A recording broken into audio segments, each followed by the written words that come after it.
नमस्कार मित्रों, मैं आशीष शंकर एक बार फिर अपने YouTube चैनल सफ़र शून्य से शिखर तक में आपका हार्दिक स्वागत व अभिनंदन करते हैं। आशा करते हैं मस्त होंगे, व्यस्त होंगे, अपनी ज़िंदगी की ऊंचाई को छू रहे होंगे। आज हम बात करने वाले हैं, छोटी छोटी कहानियाँ लेकर के हम आपके समक्ष उपस्थित होते हैं, 2 मिनट की, 1 मिनट की, 4 मिनट की। उसको आप लोग सुने ज़रूर, समझे ज़रूर।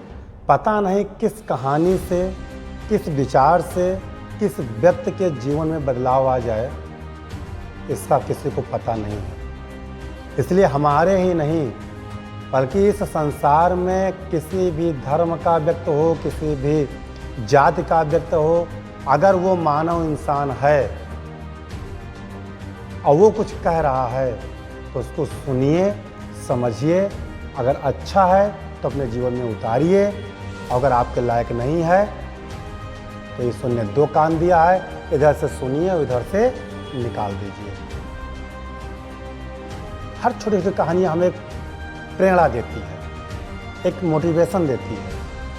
मोटिवेशन 2 प्रकार के होते हैं, एक इनर मोटिवेशन होता है, एक एक्सटर्नल मोटिवेशन होता है। इनर मोटिवेशन क्या करता है? आपको सेल्फ मोटिवेट होना है। और एक्सटर्नल मोटिवेशन क्या करता है कि आपको जो आपके अंदर प्रॉपर्टीज हैं, गुण हैं, उसको बढ़ाने का प्रयास करता है, उसको गति देने का प्रयास करता है। यदि आप उसमें गति दिलाना चाहते हैं तो आप बाहरी प्रेरक कहानियों को सुने, समझें, लोगों के विचार को सुने, समझें।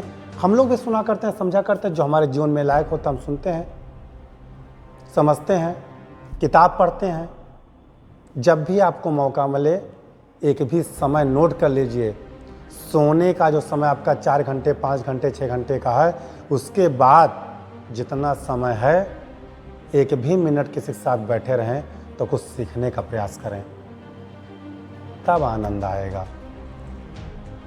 कबीरदास जी का एक दोहा है कि बकरी पाती खात है, टाकी काढ़ी खाल, जो नर बकरी खात हैं, ताको कौन हवाल। बैठा था, दोहा पे नजर चली गई, पढ़ रहा था किताब। कितना बड़ा संदेश दिया है कबीरदास जी। एक एक दोहे से उन्होंने मानव जीवन के वास्तविक परिदृश्य से उन्होंने अवगत करा दिया है। बकरी पाती खाते है,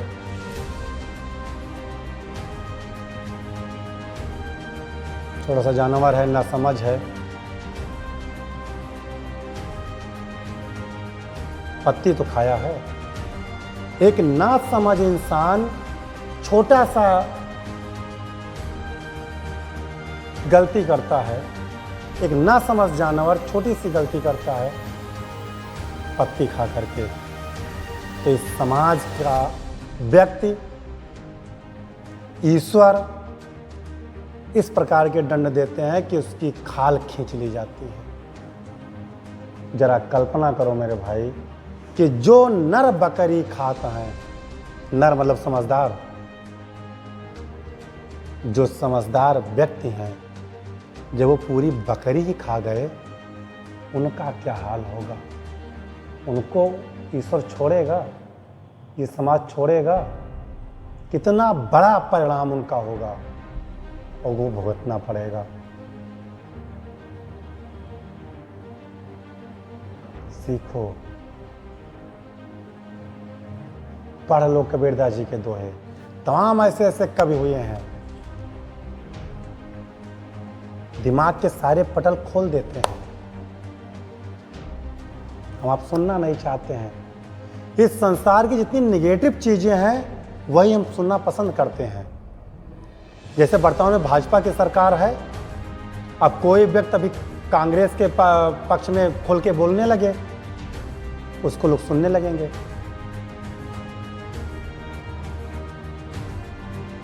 ये बहुत खराब आदत है। कहा गया है कि यह सच है कि यह सच है कि आदत को बदलना आसान नहीं है,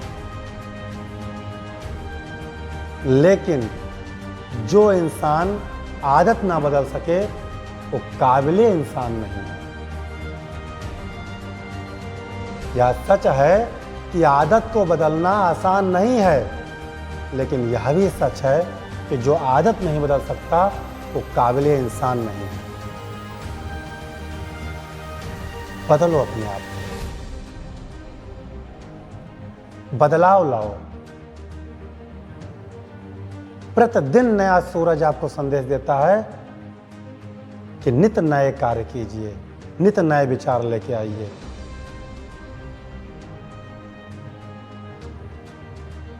ये जरूरी है।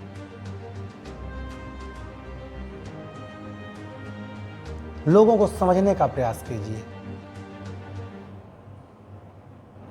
अच्छे कर्म कीजिए। मैं आपको छोटा सा एक उदाहरण देता हूं रामचरितमानस से। लोग रामराज की बात करते हैं। किसकी बात करते हैं? रामराज की। रामराज का अर्थ समझते हैं क्या होता है? मेरे विचार से मैं 2 पॉइंट आपको बताना चाहता हूं कि रामराज है क्या।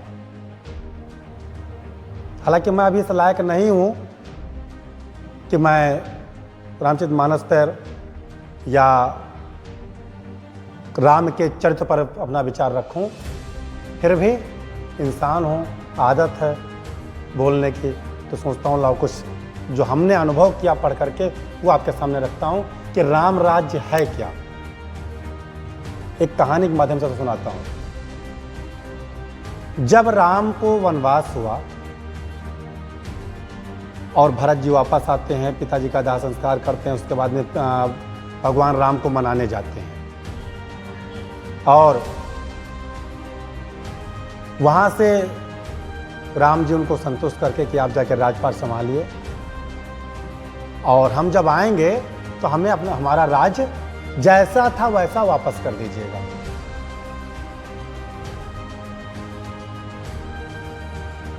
हम ले लेंगे अपना राज्य, लेकिन पिताजी के दोनों वचनों का दोनों भाई मिलकर निर्वहन करें। इतना आदेश भगवान राम ने किया था। भरत ने क्या सोचा कि भैया ने कहा है कि जिस प्रकार से मेरा राज्य है उसमें अगर वृद्धि ना कर पाइए तो कमी ना होने दीजिए। भरत जैसा भाई भरता ही होई न राज मधु विधि हर हर पद पाए। क्या बेहतरीन व्यक्ति ने रामराज की स्थापना की। रामराज की स्थापना तो भरत ने ही कर दी थी। कैसे किया है? रामराज की स्थापना में सबसे पहले 14 साल भरत ने राज किया। 14 साल भगवान राम वनवास थे। 14 साल बाद जब राम जी वापस आए और जब राज को हैंडओवर करना हुआ कि कांग्रेस गई या भाजपा आई, तो भरत ने बताया कि इस 14 साल में, रामचरितमानस में लिखा है, पढ़ लीजिएगा, पूरे अयोध्या में एक भी व्यक्ति का जन्म नहीं हुआ था और पूरे अयोध्या में एक भी व्यक्ति की मृत्यु नहीं हुई थी। पहला पॉइंट रख रहे हैं, 14 साल में ना तो एक भी व्यक्ति का जन्म हुआ, ना भी एक ही बच्चे का जन्म हुआ, ना ही एक ही व्यक्ति का मृत्यु हुआ। टोटल लिस्ट मंगाए भगवान राम, लाओ देखें जरा। 14 साल में कोई जन्मा नहीं, कोई मृत्यु ही नहीं हुई। मंगाए गए वोटर लिस्ट, बेलो लेके पहुंच गए वोटर लिस्ट को ले। वोटर लिस्ट खोली जाने लगी। पूरे अयोध्या के वोटर लिस्ट में एक जगह मृतक लिखा था भगवान राम खोल के रखे, ये आपने कहा था तो कोई किसी की मृत्यु ही नहीं हुई है, ये देखिए उसके आगे मृतक लिखा है। मृतक के आगे लिखा था राजा दशरथ, पूरे वोटर लिस्ट में। भरत ने कहा, क्या बढ़िया संदेश भरत ने दिया था, ध्यान से समझिएगा। भरत ने कहा कि भैया राजपाट शुरू करने से पहले, हमारे राजकाज शुरू करने से पहले ही राजा दशरथ की मृत्यु हो गई थी,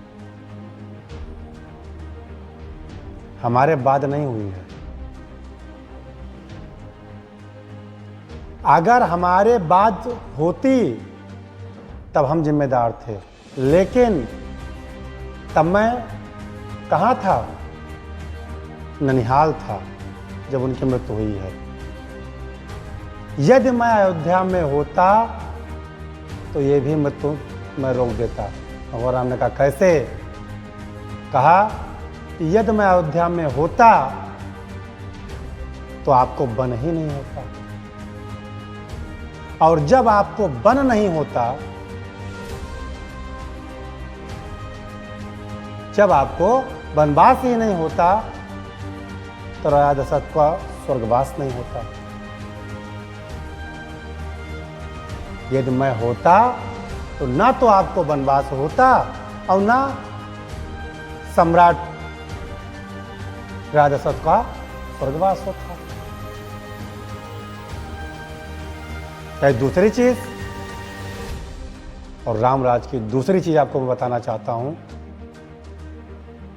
कितना अनुशासन, पूरे अयोध्यावासी कितनी अनुशासन में थे। अच्छा, एक चीज बताइए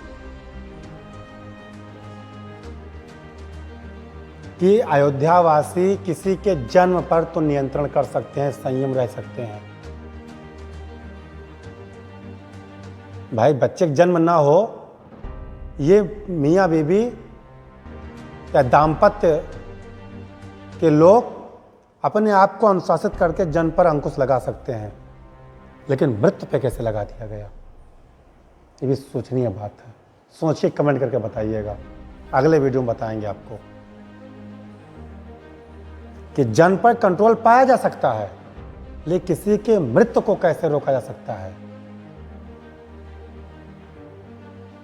ये बहुत बड़ी बात है।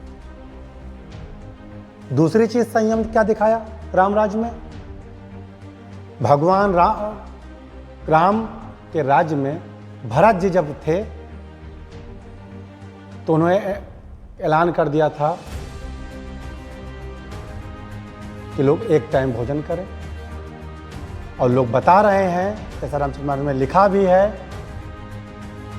कि जो जौ होता थे, अनाज जो उसकी गाय खाती थी, और जब गोबर करती थी, और गोबर में जब वो अनाज निकलता था फूल करके, उसी को भरत जी उठाते थे और उसी का सेवन करके अपना जीवन यापन करते थे। जब अयोध्यावासी ने देखा कि हमारा राजा हमारे लिए इतना संयमित जीवन जी सकता है,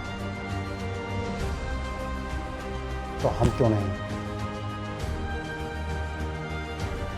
जब इस प्रकार का अनुशासन हमारे समाज में, पूरे भारतवर्ष में जिस दिन आ जाएगी, उस दिन रामराज का स्थापना हो जाएगा। जिस दिन प्रत्येक व्यक्ति अपने आप को अनुशासित कर लेगा, उस दिन रामराज की स्थापना स्वयं हो जाएगी। किसी सरकार, किसी समाज के करने की जरूरत नहीं है।